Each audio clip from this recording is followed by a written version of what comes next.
शुभ संध्या श्रोता बंधु छाड़ी दियंतु सबु मोहमाया मु आसीगली आपणक प्रिय आरजे लक्ष्मी प्रिया आपण मानक स्वागत करुछि आपणक प्रिय radio station radio Surabhi 89.6 FM Nadigaon एथर झुमिब ओडिशा आपणक प्रिय सायंस चिंतन कार्यक्रम को आपण मानक स्वागत करुछि।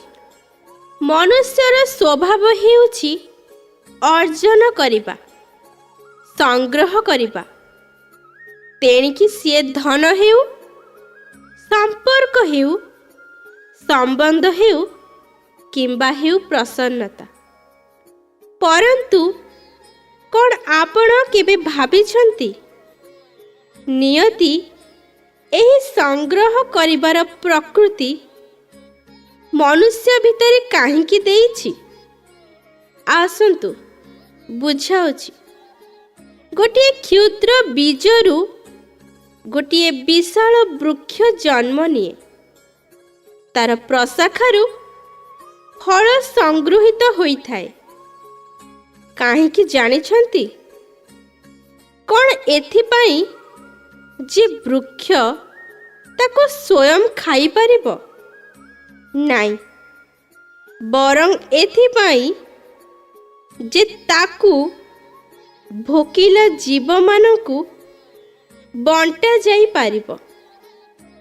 एबे आपण पचारिबे जे एथिरे वृक्षर बा कौन लाभ? लाभ तो अछि, कारण जे बांटी थाए सी केबे भी विलुप्त होई न थाए। काहेकि ना जेउ फल को जीव माने खाती से माने तार बीज को चारिआडे पकाई थांती, जहा फल रे सेथिरो जन्म नहीं थाए एक नूतन वृक्ष। तार जाति, तार गुण, तार मधुरता अमर होई जाई थाए। तेणु स्मरण रखिथिबे धनी हेबा पई गोटिए गोटिए मुहूर्त संग्रह करबाकू पड़ी थाए, किंतु अमर हेबा पई गोटिए गोटिए क्षण बांटिबाकू पड़ी थाए। राधे राधे। श्रोता बंधु, आज तो समय होई गलानी।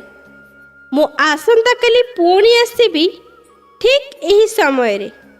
से पर्यंत आपण माने सुनथांतु आपणक प्रिय radio station radio Surabhi 89.6 FM Nadigaon एथर झुमिब ओडिशा।